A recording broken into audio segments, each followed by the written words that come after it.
Hi అండి, అందరికీ నమస్తే. రేపే వసంత పంచమి. ఈ పంచమి నాడు పిల్లలకు అక్షరాభ్యాసం చేయడం, ఇంకా పిల్లలకి సంబంధించిన పూజలు విధానం ఎలా చేయాలి అనేది ఇప్పుడు మనం తెలుసుకుందాం. హిందూ క్యాలెండర్ ప్రకారం వసంత పంచమి ఈ సంవత్సరం అంటే 2025 ఫిబ్రవరి 2న వచ్చింది. వసంత పంచమి రోజును సరస్వతీదేవి ఆరాధనకు అంకితం చేస్తాం కదండి. ఈ రోజున సరస్వతి పూజ కోసం ఏమేం సిద్ధం చేసుకోవాలో పూజా సామాగ్రి గురించి ఇప్పుడు మనం తెలుసుకుందాం. వసంత పంచమి పండుగ కూడా హిందూ మతంలో ప్రధాన పండుగలలో ఒకటి.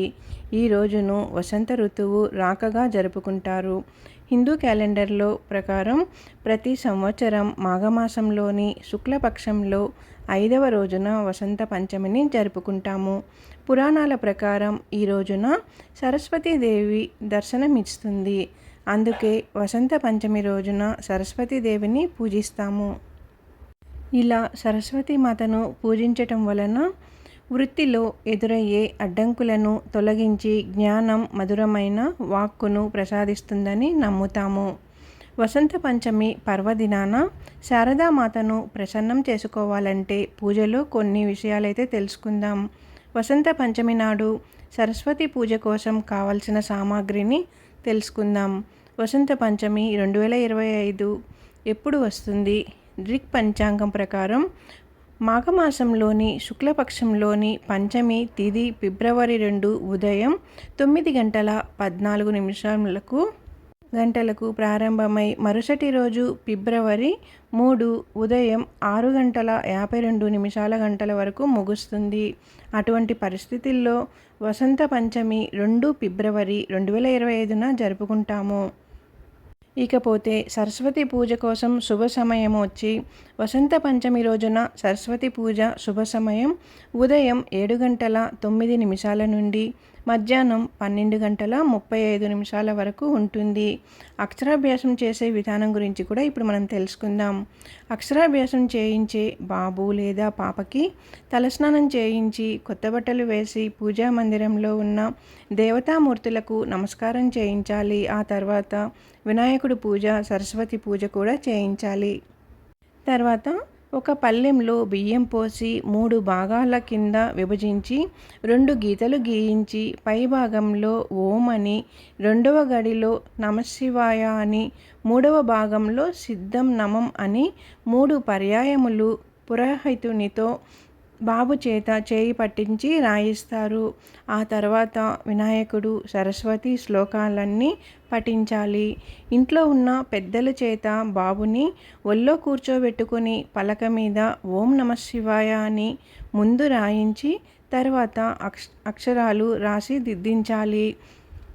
అలాగే 5 లేక 9 మందికి పలక, బలపం, లెక్కల బుక్కు వంటివి పంచిపెట్టినా కూడా ఆ రోజున మంచిదని పండితులు చెబుతుంటారు. ఇంకా వేయించిన శనగపప్పు, మమరరాలు అంటే బొరుగులు, బెల్లం కలిపి పిల్లలకు పంచిపెట్టాలి. ఇలా చేస్తే తోటి పిల్లలకు బాబుపై ప్రేమానురాగాలు పెరుగుతాయి. సరస్వతీదేవిని వసంత పంచమి నాడు ఆరాధించడం వలన విద్య బాగా వస్తుందని నమ్ముతాము. సనాతన ధర్మంలో వసంత పంచమికి ఉన్న ప్రాధాన్యత ఇంత అంతా కాదు. వసంత పంచమి నాడు పసుపు రంగులు దుస్తులు ధరించి పసుపు రంగు పండ్లు, పూలు, దుస్తులు సరస్వతీదేవికి పెట్టి పూజిస్తాము. ఇకపోతే వసంత పంచమి నాడు 4వ అమృత స్నానం. కుంభమేళలో 4వ అమృత స్నానం వసంత పంచమి నాడు ఉంటుంది. ఇప్పుడు ప్రయాగరాజ్లో జరుగుతున్న మహాకుంభమేళలో 4వ అమృత స్నానం వసంత పంచమి రోజు వచ్చింది కనుక ఆ రోజు పెద్ద ఎత్తున భక్తులు కుంభమేళలో స్నానం చేస్తారు. ఆమె ఒక చేతిలో వీణ, ఇంకొక చేతిలో పుస్తకం, 3వ చేతిలో మాల, 4వ చేతిలో ఆశీర్వాదం ఇచ్చే భంగిమలో ఉంటారు. వసంత పంచమి నాడు సరస్వతీదేవిని ఆరాధించటం ద్వారా కుటుంబం అంతా ఆమె ఆశీర్వాదాలని పొందవచ్చని, జ్ఞానం కలుగుతుందని నమ్ముతాము. ఇకపోతే వసంత పంచమి నాడు ఏమేం చేయాలో తెలుసుకుందాం. వసంత పంచమి నాడు బ్రహ్మముహూర్తంలో నిద్ర లేవాలి. అలాగే సూర్యుడికి ఆగ్యం సమర్పించాలి. ఆ తర్వాత పసుపు రంగు దుస్తుల్లో సరస్వతీదేవిని ఆరాధించటం మంచిది. సరస్వతీదేవికి పసుపు రంగులో ఉండే దుస్తులు, పసుపు రంగు పూలు సమర్పిస్తే శుభ ఫలితాలు కలుగుతాయి.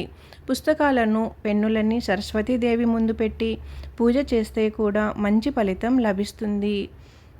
ఇకపోతే వసంత పంచమి నాడు ఏ పని చేయకూడదో కూడా ఇప్పుడు మనం తెలుసుకుందాం. వసంత పంచమి నాడు మొక్కలని కొట్టకూడదట. వసంతకాలం మొదలవుతుంది కాబట్టి చెట్లని, మొక్కలని జాగ్రత్తగా చూసుకోవాలి. ప్రకృతిని కాపాడుకోవాలి. వసంత పంచమి నాడు మాంసం, మద్యం వంటివి సేవించకూడదట. అలా చేయడం వలన చెడు ఫలితాలను ఎదుర్కోవలసి వస్తుందట. వసంత పంచమి నాడు ఉపవాసం ఉండాలి లేదా సాత్విక ఆహారం తీసుకోవడం చాలా మంచిదట. ఈ వసంత పంచమి రోజున ఏ పని చేయాలి, ఏ పని చేయకూడదో ఇప్పుడైతే మనం తెలుసుకున్నాం కదండి. ఈ వీడియో మీకు నచ్చినట్లయితే నా ఛానల్ సబ్స్క్రైబ్ చేసుకొని లైక్ ఇవ్వండి.